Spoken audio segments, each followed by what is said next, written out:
In this video, we'll talk about the Aberrations, which is the first essay from Freud's book, Three Essays on the Theory of Sexuality, originally published in 1905, and it is the book which has the most revisions out of all of Freud's works. There's one thing to keep in mind before we get into it, that these are just theories by Freud, and these are just theories which were presented at a time when science did not quite understand sexuality. So perhaps today's research can explain it quite better than Freud did. Anyway, Freud starts off by stating what inversion is and what the sexual object and sexual aim is.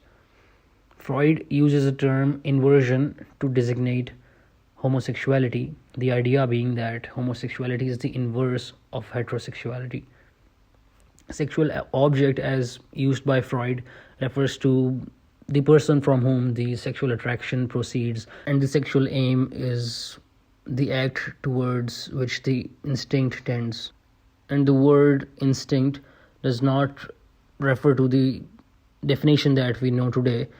Instinct, as used by Freud, means you can just call it libido, as it is used by Freud. Now, inverts, according to Freud, are of three types: absolute inverts, basically homosexuals, then amphigenic inverts, bisexuals or psychosexual hermaphrodites, and contingent inverts, who are homosexuals in the absence of heterosexual objects. Inverts vary in their views as to the peculiarity of their sexual instinct. Some of them accept their inversion as something in the natural course of things, just as a normal person accepts the direction of their libido, and insist energetically that inversion is as legitimate as normal attitude, like of a heterosexual person who believes that their heterosexuality comes natural to them. So an invert, in this point of view, believes that their inversion is just as normal as a heterosexuality. Now, other inverts might rebel against their inversion and feel it as a pathological compulsion, and the trait of inversion may either date back to the very beginning, as far back as the subject's memory reaches, or it may not have become noticeable till some particular time before or after puberty. Freud states that inversion is not something to be persecuted, as many renowned people, including Plato and Leonardo da Vinci, were inverts themselves, and many among the masses were too. Among some other things that Freud theorizes is that what excited a homosexual man's love for a boy was not the boy's masculinity or the boy's masculine qualities, but the boy's feminine qualities, like his shyness and his physical resemblance to a woman.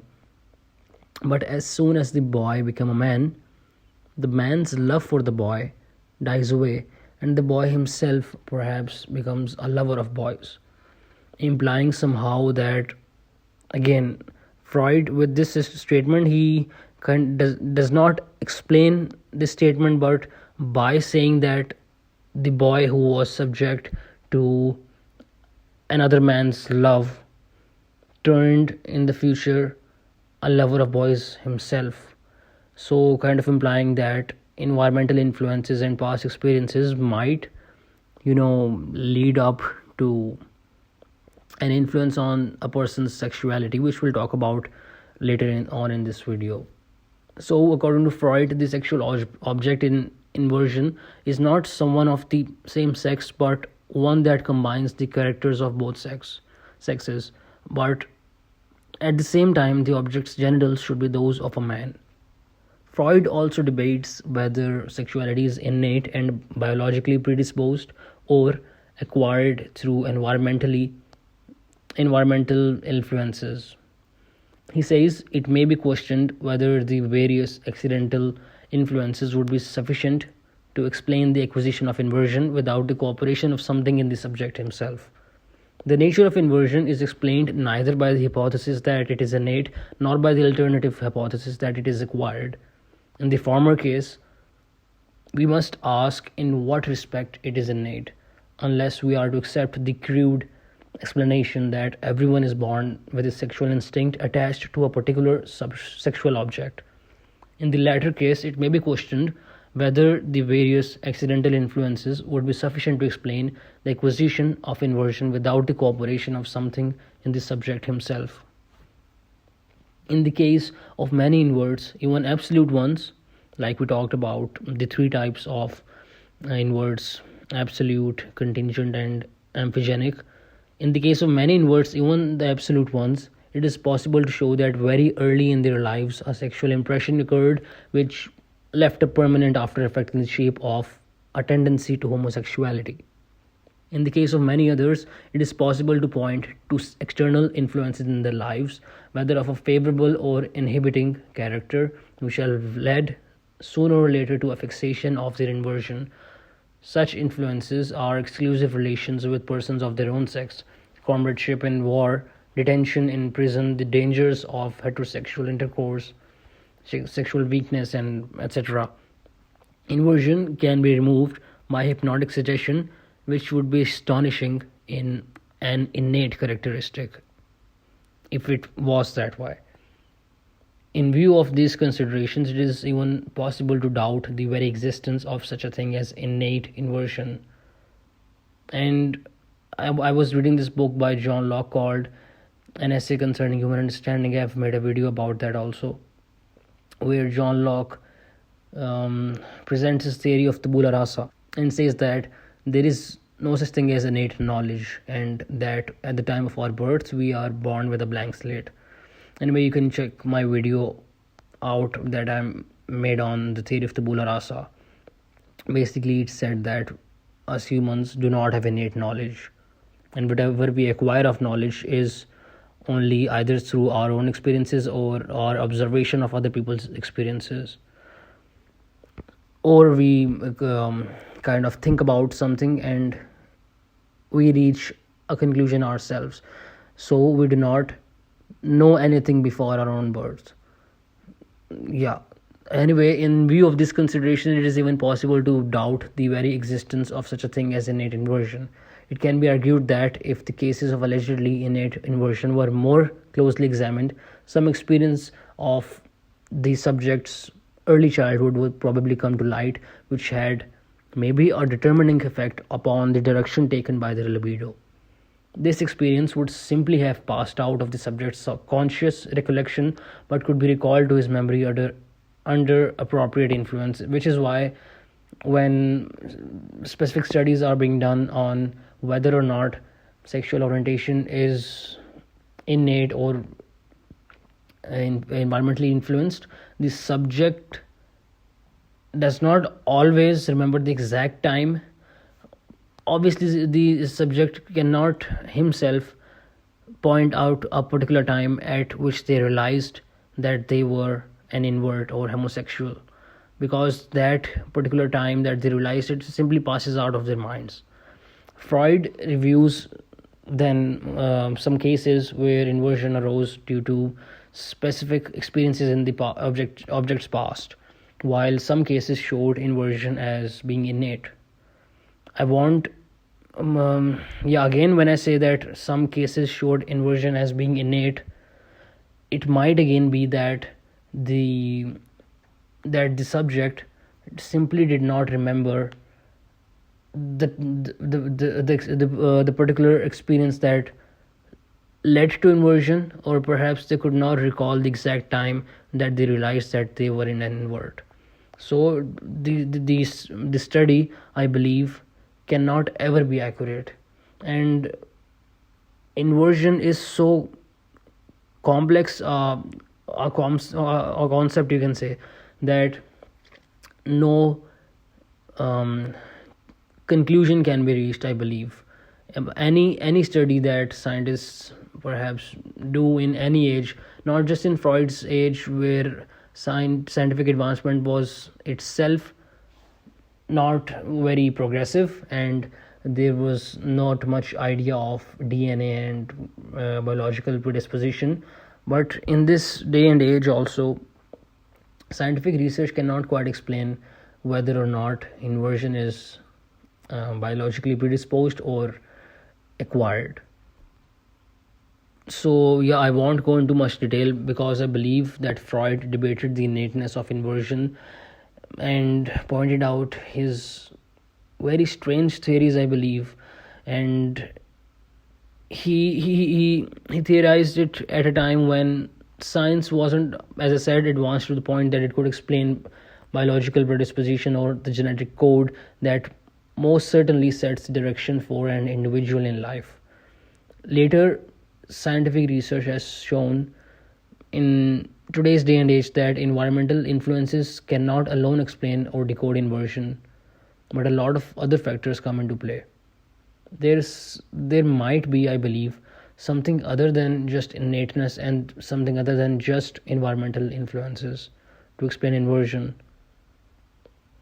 Moreover, one would be glad on aesthetic grounds to be able to ascribe these, like inversion and other severe aberrations of this sexual instinct, to insanity.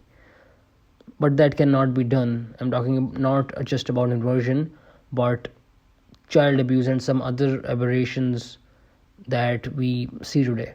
Experience shows that disturbances of the sexual instinct among the insane do not differ from those that occur among the healthy and in whole races or occupations.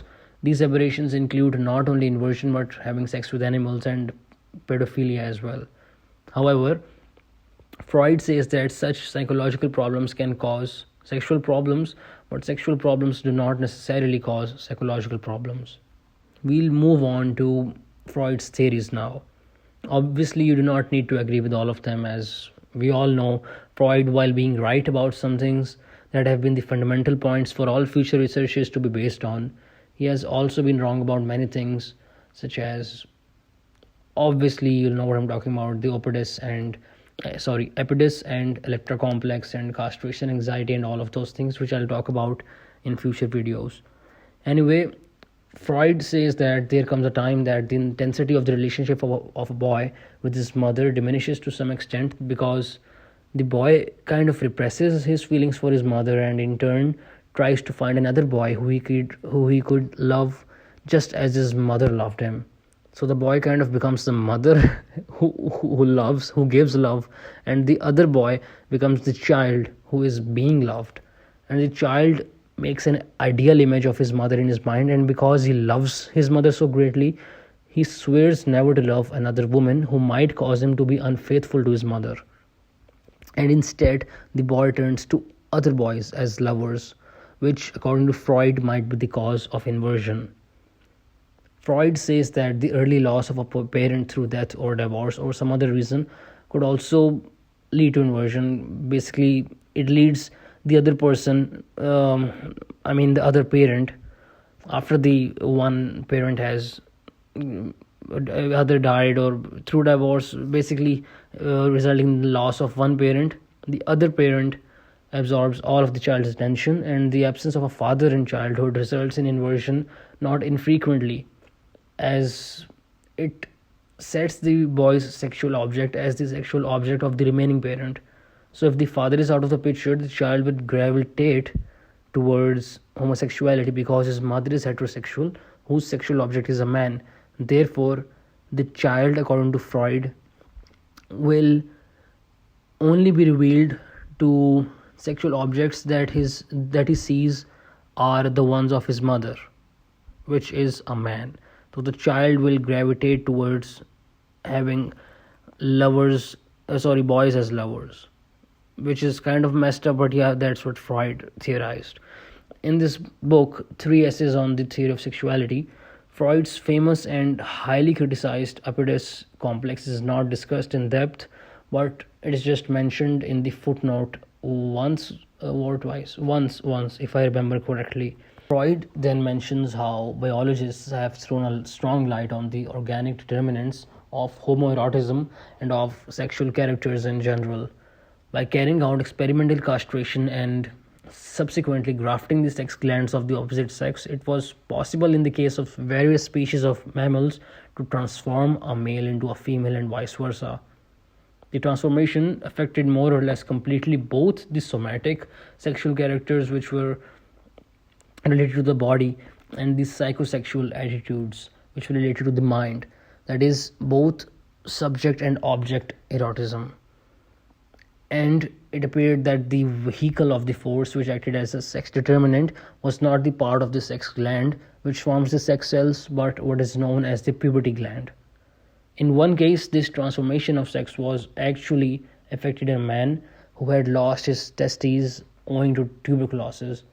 In his sexual life, he behaved in a feminine manner as a passive homosexual and exhibited very clearly marked feminine sexual characters of a secondary level. After an undescended testis was from another male patient had been grafted into him, he began to behave in a masculine manner and to direct his libido towards women in a normal way. Simultaneously, his somatic feminine characters disappeared, and even though I believe it would be unjustifiable to assert that these experiments put the theory of inversion on a new basis, it would be quite hasty again to expect them to offer a universal means of curing homosexuality. And I'm not implying that there is a need to cure homosexuality. That's just kind of what this experiment implied. Freud then mentions fetishes among other things and says that the situation involving fetishes only becomes pathological when the longing for the fetish passes beyond the point of being merely a necessary condition attached to the sexual object and actually takes the place of the normal aim. And further, when the fetish becomes detached from a particular individual and becomes the sole sexual object. These are indeed the general conditions under which mere variations of the sexual instinct pass over into pathological aberrations. The choice of a fetish is an after effect of some sexual impression received as a rule in early childhood, perhaps. That was, I believe, all from Sigmund Freud's first essay, The Aberrations, from his book Three Essays on the Theory of Sexuality, published in 1905. Freud was in fact obsessed with sexuality, as we all might be aware. And there is not a single research paper or a single work of Freud where he does not mention sexuality. Of course, Freud turned out to be wrong on many, many levels, but some of his works proved to be preliminary and essential towards further future research on the subject, like his work on the id and ego and superego, and how there are some past experiences or past recollections of a child that kind of instill themselves into the hidden areas of the child's mind that the child might not be aware of. But anyhow, those unconscious parts of his mind, those dark areas, and those hidden complexes, those hidden fears, memories, all those things that come from his unconscious mind, they rule over his behavior and determine all that he does. That I believe to be true, and that is, I believe, a very important work of Freud, as all that we read in psychology today, almost all of it is based in some way on that very theory about the unconscious mind and the conscious mind. The conscious mind being the rational mind that weighs a situation on logical basis and tries to find out the most rational way to deal with a situation, while he or she is not aware that he or she is being influenced by their unconscious mind, by their attitudes towards different situations. So I'll try to make more videos on not just Freud's works on sexuality, which appear to be almost all of his works. I'll try to make more videos about his works on id, superego, and the ego. But right now I'm not just reading Freud's works on sexuality, but other works on sexuality. Try to understand, because we all know that gender is a social construct while sex is biological. I'm trying to figure out whether a person's sexual orientation is biologically predisposed or acquired through environmental influences, or so I'm writing a research paper on that as well. So yeah, that was it for this part. I discussed about the first essay in the book, 3 essays on the theory of sexuality, the aberrations. And in the next video, most probably, I'll discuss the second essay from this book called infantile sexuality.